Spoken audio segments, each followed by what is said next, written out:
Sarah, it's so awesome to have you and to have had this pre-conversation around, gosh, I feel like we're, halfway, across the country from each other, but I love technology and Zoom and being able to just see into your eyes. I saw your credentials and your partner Anna's, and I was like, oh, I love what they're teaching, what they're doing, but to see you live and to be able to see your heart and what's shining through your eyes around this is beautiful.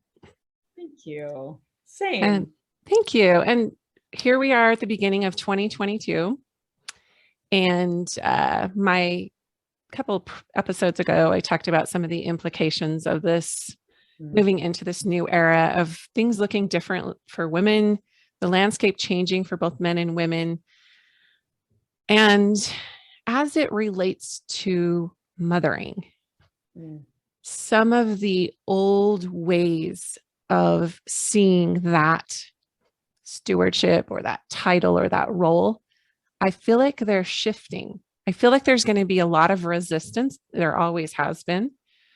But would you agree that it's almost like a new wisdom tradition around mothering that is ready to break into the consciousness?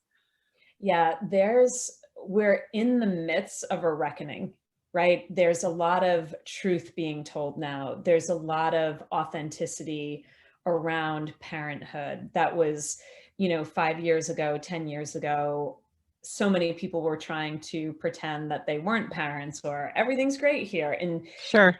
it's gotten to the point where it's no longer tenable or sustainable to do that. So it's great, but a lot of people are in a lot of pain right now as a result. Yes, which always happens during labor and just before birthing something amazing.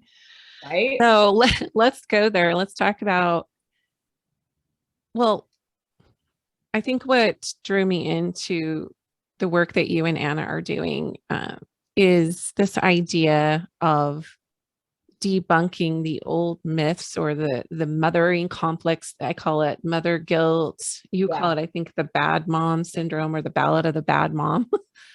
What is that rooted in?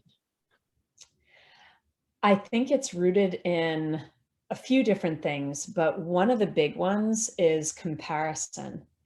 And when I think about my mom and me as a mother, my mom was a stay-at-home mom until I was in junior high. And her primary job up until that time was to care for myself, my sister, and my brother in the home. That was her job. I think about my lifestyle and my mom's lifestyle, it was night and day. So my mom was always there. She was always available. And for lots of people, women, that might have been their experience where mom did so much. Mom was home. Yeah. Mom was always there with the cookies and the at school and the drop-offs and the pickups.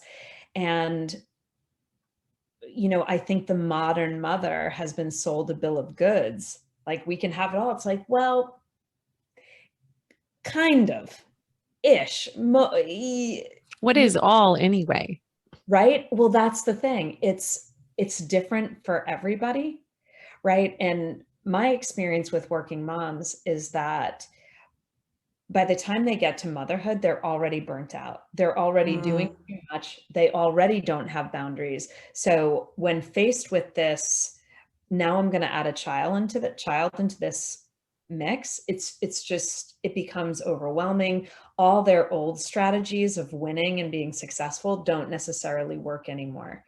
So I think that the good mom, bad mom paradigm, the mom guilt conversation comes from ridiculous expectations that we have of ourselves, completely ungrounded, unfounded in anything. I think we're comparing our backstage to other people's front stage, the pretty Instagram, and Yes. we're buying into all kinds of BS. And I think that's what causes pain, is the made up stories, the lies. They're doing it better. They don't have this. We all have the same. Yeah, I think I don't know how old you are, but maybe our moms are in the same generation. My mother was a stay-at-home mom also, and she had 7 children. I'm the second oldest. Wow. And she was always resourceful and did side things, to make money or whatever. But yeah, her main focus was her Yeah. job, if you will, was being a mother. And part of that it was imposed upon her by our religion. Some of it was societal norms. But it's interesting. She had to go back to work when we moved to California. So after I graduated high school, she went to work. So my younger siblings had kind of a working mom. Mm. And I saw how it changed her in positive ways to work outside the home, which bucked against kind of like that religious paradigm of the good mother. Sure. And I had to wrestle with that myself. I remember, well, my background is in Mormonism. And so Mormon women get married when they're pretty young.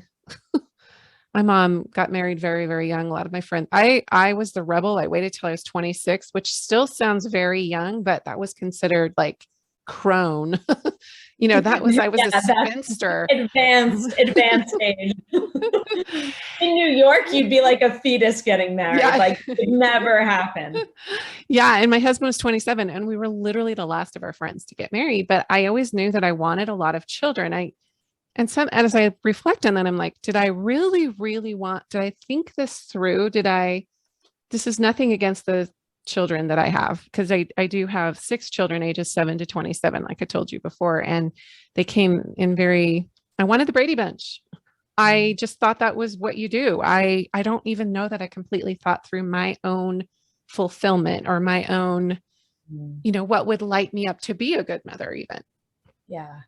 So, yeah. So then the kids start coming and, of course, 2 are adopted, 4 are biological. But the point is, I had a belief that a good mother, like the girl's hair is done really perfectly. Like if I see a girl who's little girl or something whose hair is done, and it's like, oh, her mother must be so, like, I had all these exterior concepts around what a good mother is that I Totally. don't think I ever completely explored, even though I felt like I was very present with my kids, even amongst all my projects.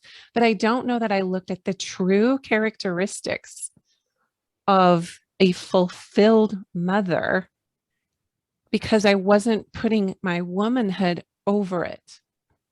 I wasn't putting my womanhood and my self-care and all of that, at least with the first set of kids, because there's 12 years between Sawyer and Eli. But and I learned in that season that I was not doing my children a service by uber focusing on their interests and their health and all of these things at the cost of my own. I know this is the ballad of the bad mom. Paradoxically. Right. And that's, I think, where we get into trouble, Shri, is when we are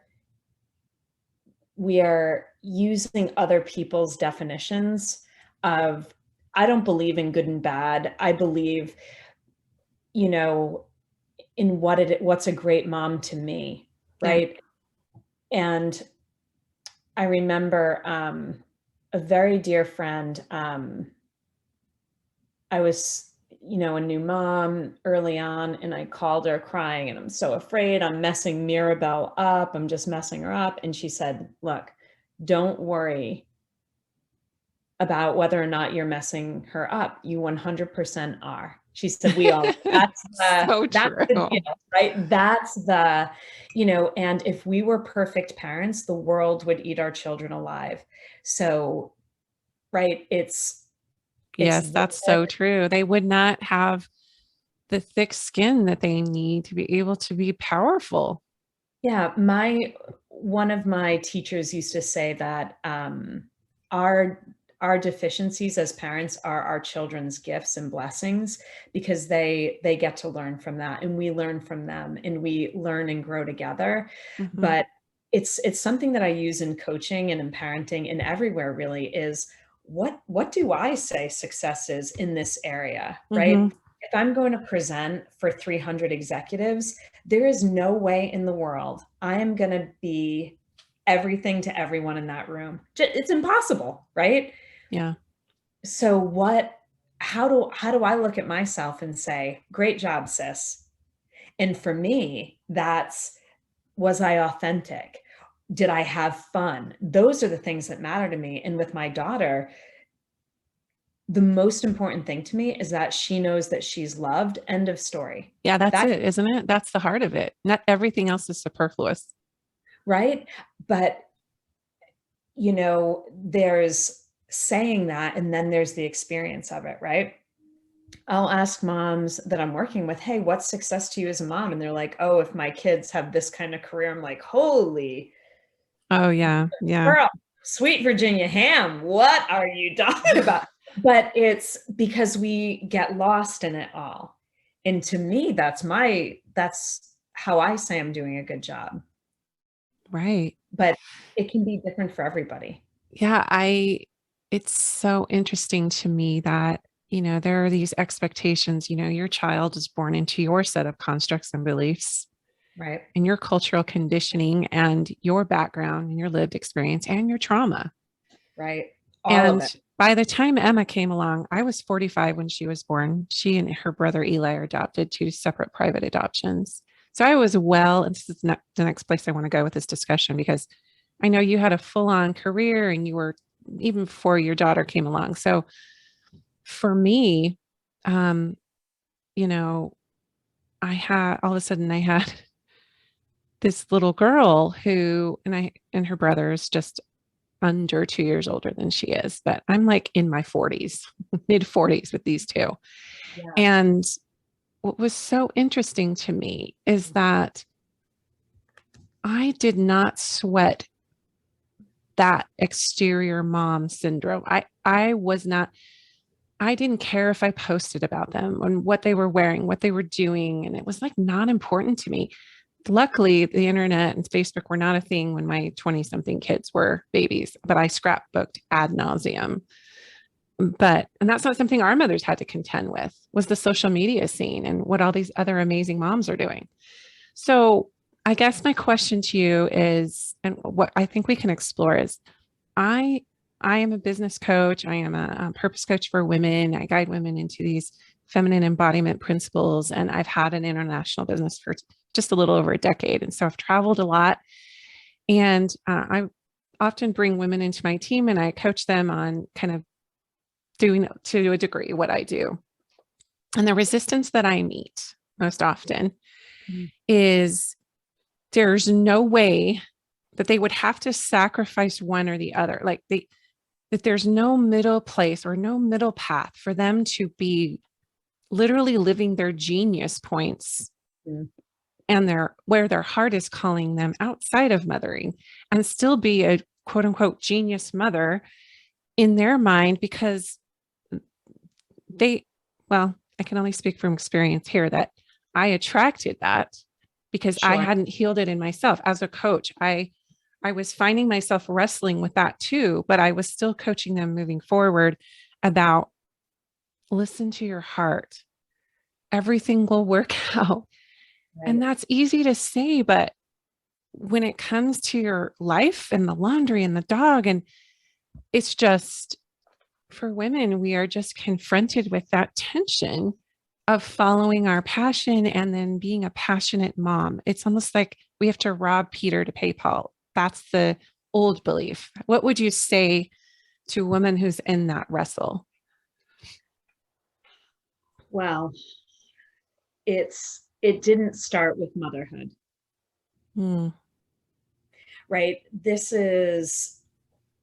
It's bigger than that. It's a larger view of the world, right? Black or white, this or that kind of either or thinking. It's that duality again, good, bad, right? Right, exactly. Like it can only be one thing or another. And the thing that I say to my clients all the time is, there's no such thing as 100% game. We're all the things, truly all the things. It's funny because I was literally, before this call, speaking to a company who's interested in bringing LUMO in. And the woman said, what's your secret sauce? And I said, I don't believe in sacrifice. I believe there's a way in which everyone can win. And that, okay, so let's talk about that Yeah. because I do feel like this is a huge major ancestral belief and generational issue for women. The Mhm. mother martyr, the sacrifice, the suffering, do you know what I'm saying? That is so prevalent as a virtue somehow. Yeah. No, I agree. And you know, there's what we've been told in society and the conditioning and the thing and the thing and like all that, right? And then there's what we say and what we're going to do and what we're going to live into and what our highest commitments are. And one of the things that I believe, I know it in my DNA, in my soul. This is not something that I have to work through, or, a lot of the time, the work that I do, and I'm sure that you do too, with women is it's integrating your head and your heart. Like we all know it Yeah. intellectually. We've read the books, we've got the bumper stickers. We know it's all good, it's all working out. Woo! Right? Yeah. It's that sort of like it's lip service until it's in our Until blood. you embody it. Right. Yeah, Until there's because then no, that's the okay. tension, I think, because you love your kids so like your heart, there's a different love for your children than there is for like your passion. It's a different depth. Well, for me,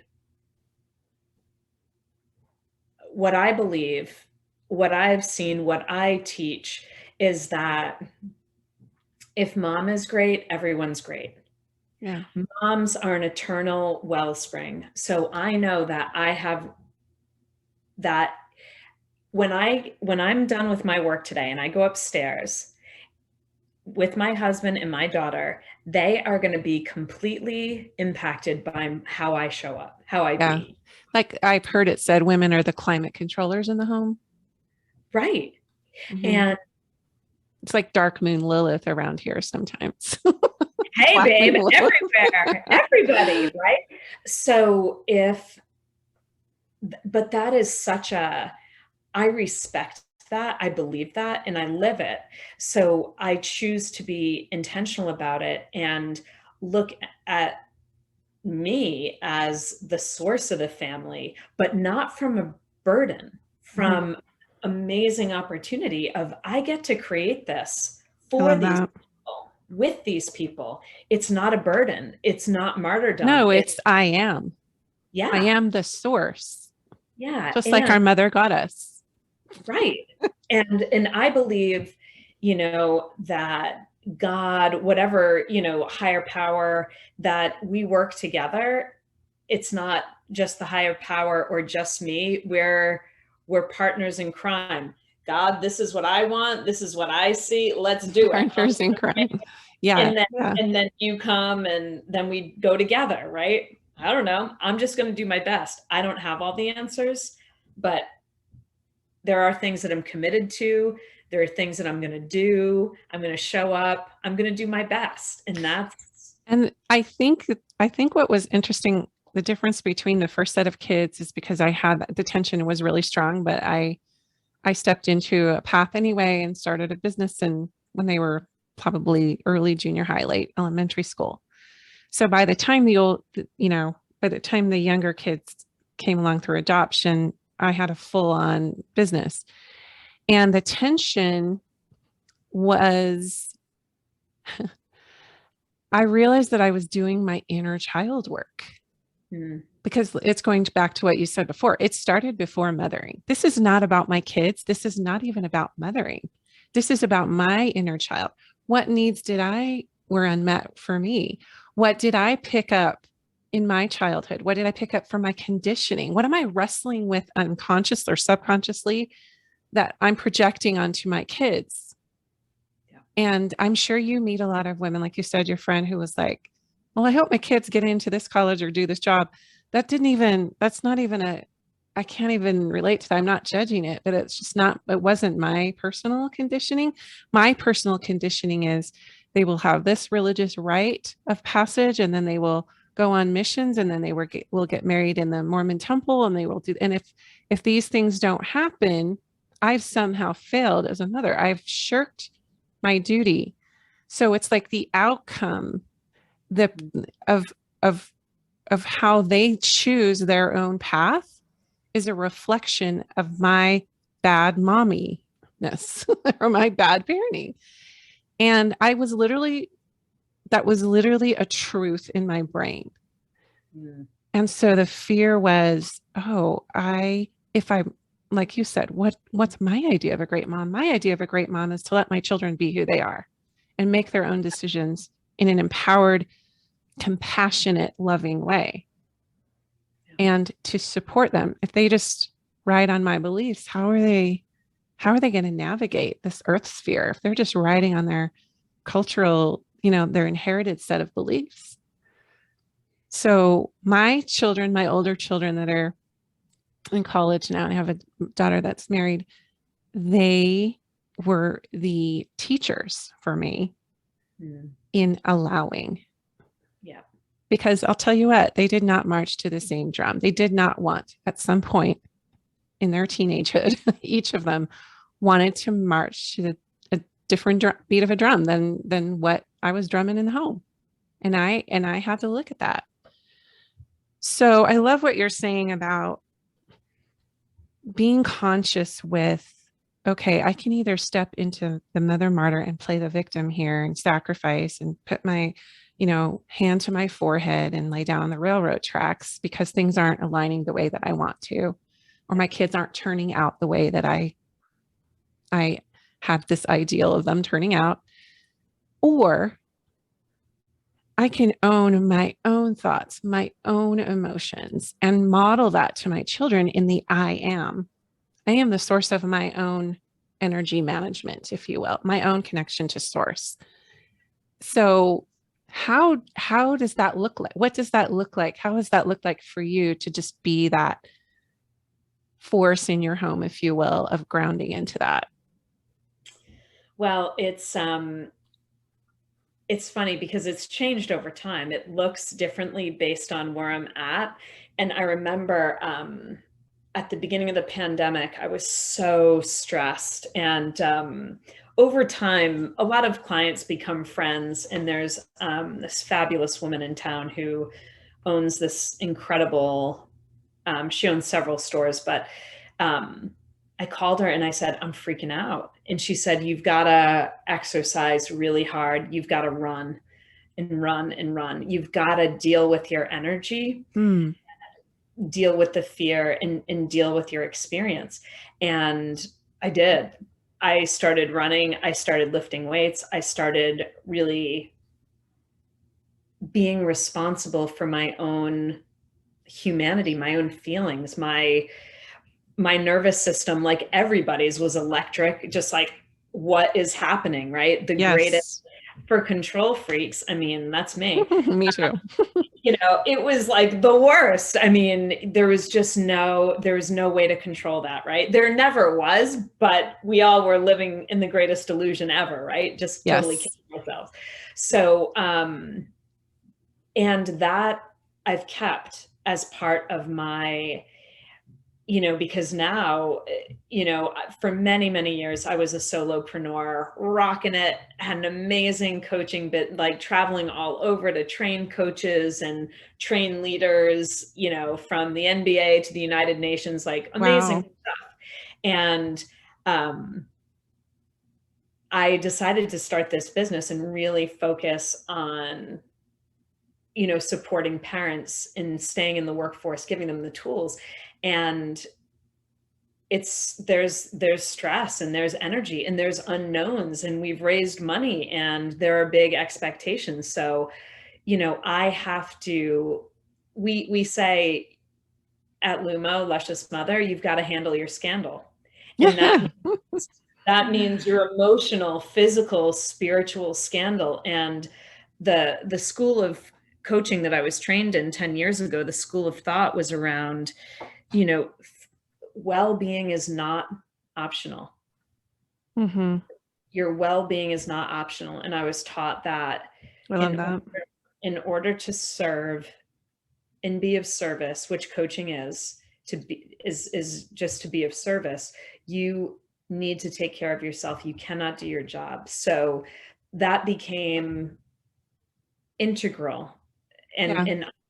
And so many mothers, when you were talking about that martyrdom, they're last. It can't be that way, or else, No, that we're literally living in a time where like you said, it's not a luxury anymore to do the self-care and the breathing and the mindfulness stuff. Like it's an imperative. yeah, You will not abide the day. yeah, So going back to how you show up in the home, and it's like you had to move your body. You had to do, and this is a very feminine, I'm sure you know this, but this is where we've disconnected in the consciousness is rejecting the body or not working with it or not integrating with this physical body. I know in religion it's like the vehicle of temptation and there's a lot of overtones there, but I think we're coming into this, and this is what COVID did, I believe, is like, no, like your body is your portal to your power and clarity and joy. And it's how you show up in your relationships is your relationship to your body. I think modeling, you have a daughter that's 9. I have a son that's 9. I have a daughter that's 7. Um, I think modeling to them how you run, uh, how you take care of the body that you're given and how it magnifies the other domains in your life. That wasn't, I had to, with the first set of kids, that was not, so this was, 20 something years ago.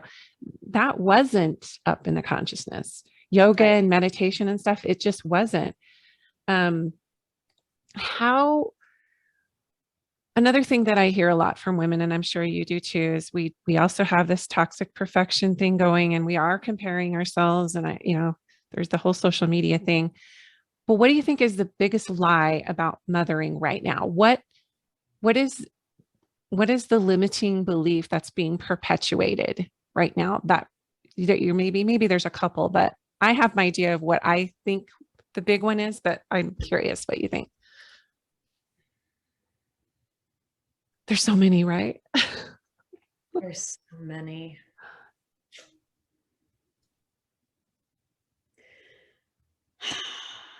I think that I think the biggest lie is that you don't already have what you need to do the job, that Lack. you Your need to lack. change, or there's something wrong with you. I was working with a woman earlier today, and she was talking about her anger, and she was taught anger is bad. I'm like, oh, okay, it's just like any other feeling. It's just a feeling. It doesn't have to mean anything. Like in and of itself, it's not, it's fine. Yeah. Right? It's So, benign. It's just what it is. It's a human emotion. It's right. But it's, I think that, we're taught that we're not okay and we don't have the answers. Oh, no, no, no, I lie. I take it back. It's that we're expected to do it all by ourselves. yeah. I think Which that's, goes along with what you're saying. yeah, it's a cousin, but I really think it's, you should be able to do it all. You should be able to handle it, and it's BS. I'm like, you know what? Give me 2 things to do fantastically, and I will crush those things. Yeah. But I Operate can't, in your strengths. Yeah. but I can't do everything, and I don't want to do everything. My husband broke his wrist. It's like I'm now doing all the cooking, all the cleaning, the dog, the kid, it's like, hell no. I'm like, I need I have an executive assistant. I'm like, I need a personal assistant. We need more help. Sure. We I need more. had to work through that. I had to work through that hardcore is getting a support system in place because my mom didn't have the resources I wish she had.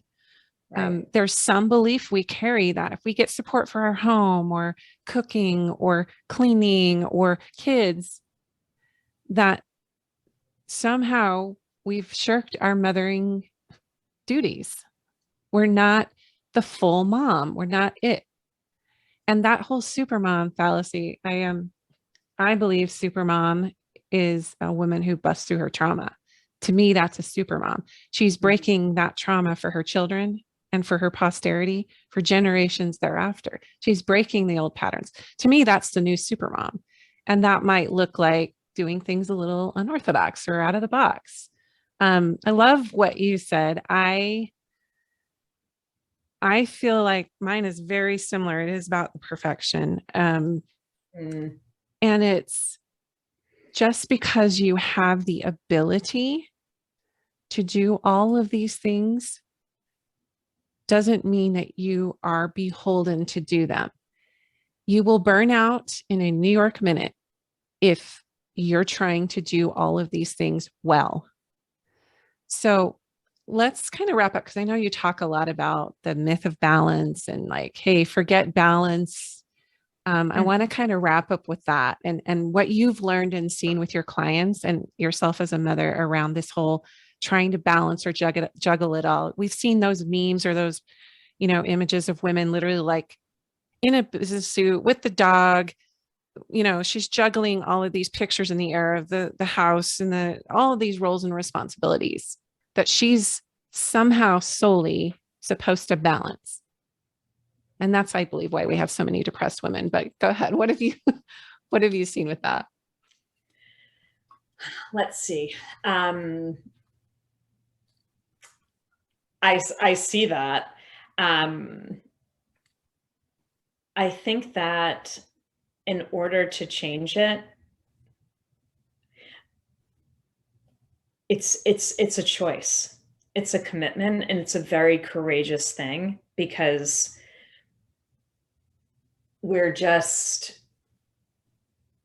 it's really vulnerable. And I mean, I'm in the South. It's not the South, it's the South light, but there's a lot of like, people will smile and, I'll see my clients on Instagram and I know that they're face down suffering. And it looks like it could actually be a professional photo, or they're in a magazine or something. And I'm like, everybody's acting. Everyone's acting on a stage. We all do it.